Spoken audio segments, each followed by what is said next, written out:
Prosperidade comum? Mas que tipo de comunismo é esse? Calma, é só mais do mesmo. Este é o Visão Libertária, sua fonte de informações descentralizadas e distribuídas. Esse artigo foi sugerido, escrito e produzido por Quinta Essência, revisado e narrado por JJ Liber. Um termo bastante genérico e obscuro tem circulado pelos altos escalões do PCC, o Partido Comunista Chinês. E é possível que esse seja um forte indício de continuação de um movimento que tem sido observado em outras atitudes do citado partido, especialmente em falas e ações do secretário-geral do PCC, o Xinhu, Xi Jinping. Trata-se de uma doutrina chamada de prosperidade comum, e que visaria, como era de se esperar, eliminar as desigualdades que ainda são observadas entre o povo chinês. Tudo, é claro, através da ação do Estado.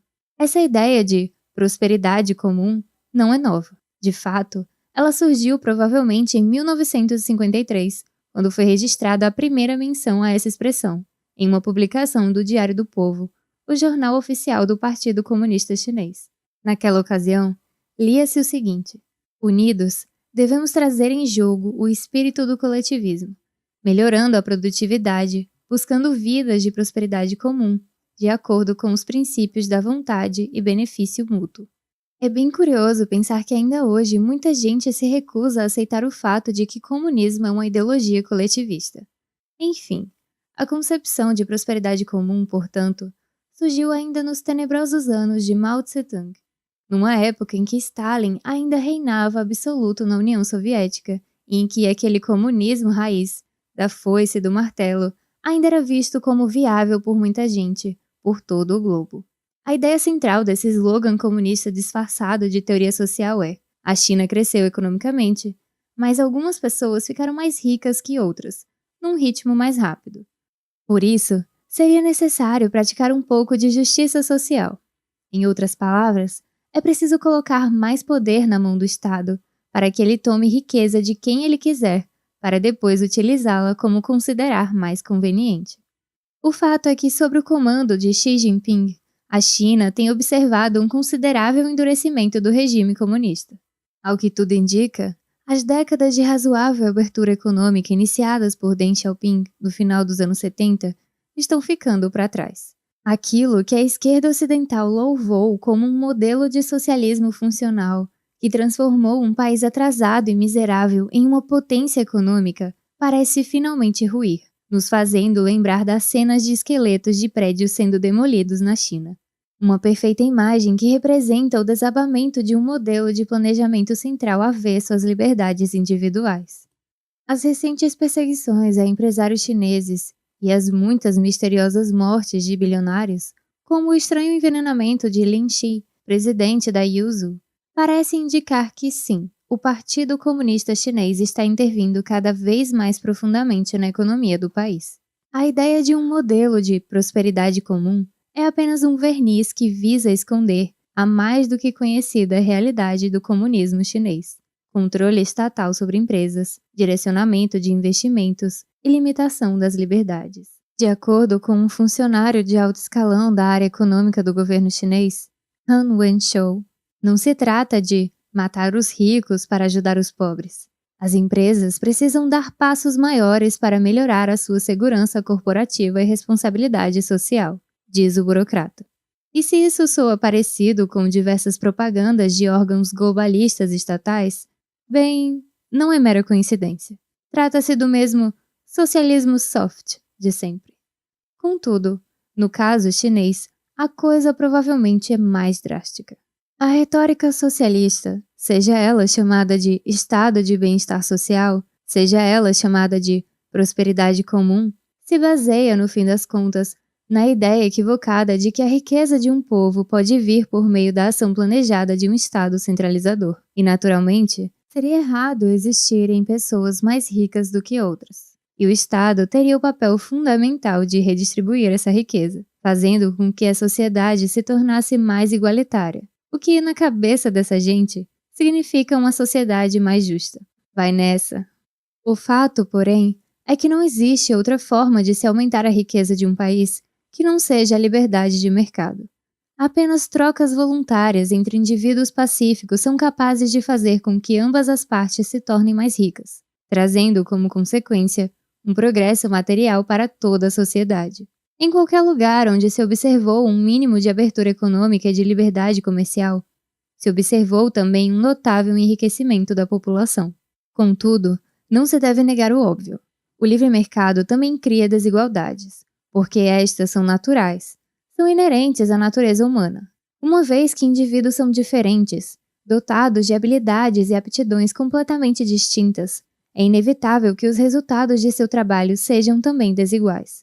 O que o livre mercado faz não é erradicar as diferenças, mas sim permitir que indivíduos se esforcem para enriquecer e ter uma vida mais confortável e próspera. A liberdade, porém, não agrada ao Partido Comunista Chinês.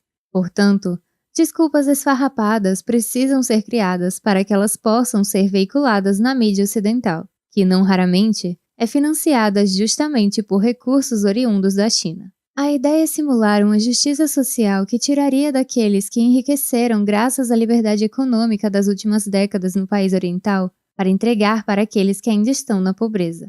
Nas palavras do já citado Han Wenshou, os planos de prosperidade comum não se tratam exatamente de uma taxação sobre os mais ricos, mas sim de contribuições voluntárias por parte daqueles que se tornaram ricos primeiro. As doações não seriam compulsórias, conforme Han assegura. Bom, acredita nisso quem quiser, né? O fato é que diversas empresas chinesas estão se comprometendo com essa tal prosperidade comum, provavelmente temendo represálias por parte do PCC, as quais já são bem conhecidas por todos. A gigante Alibaba, por exemplo, bem como sua concorrente, a também chinesa Tencent, se comprometeram a viabilizar a suposta causa de combate à desigualdade com nada modestas contribuições na casa dos bilhões de dólares. Segundo executivos da Alibaba, o interesse da empresa em se comprometer com a causa é genuíno. Se a empresa ficou rica graças ao povo chinês, ela deveria também ajudar o povo chinês a ficar mais rico. Sei. Talvez a baixa expectativa de vida de ricaços chineses contrários ao regime comunista possa ter influenciado, ainda que levemente, essas doações. Esse plano de prosperidade comum, porém, corre o sério risco de não ficar restrito apenas à China. A mídia tradicional brasileira já pinta essa história toda como uma possível transformação do significado do socialismo no contexto global. Afinal de contas, aquela história de "você não terá nada, mas será feliz", slogan cunhado pelo Fórum Econômico Mundial e que já foi tema de outro vídeo aqui nesse canal, não está muito distante do que é proposto atualmente pelo Partido Comunista Chinês. O que o governo chinês quer, no fim das contas, é aumentar ainda mais o seu poder sobre a população, especialmente sobre partes do setor econômico que desfrutaram de certa liberdade econômica durante algum tempo, algo que lhes proporcionou justamente alguma riqueza. Com a informação descentralizada e distribuída, a situação chinesa já está clara para todos. Onde a liberdade foi levemente permitida, houve considerável aumento de riqueza. E não tenha dúvidas, não é apenas para nós, observadores externos, que essa realidade é patente. Os próprios chineses estão cientes desse fato, e a ação do governo chinês, tentando recrudescer as ideias socialistas, visa justamente mudar essa concepção dentro do próprio país.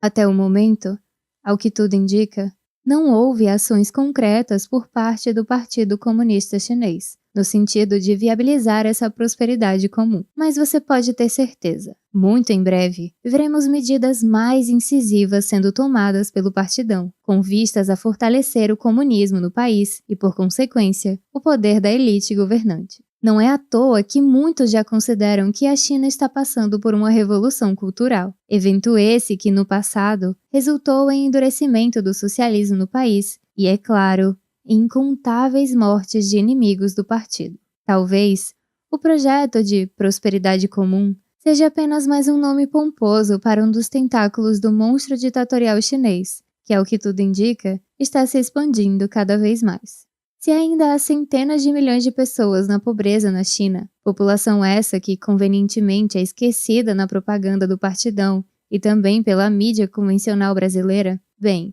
a solução para isso não reside na intervenção estatal, e sim nas liberdades individuais, especialmente na liberdade de mercado.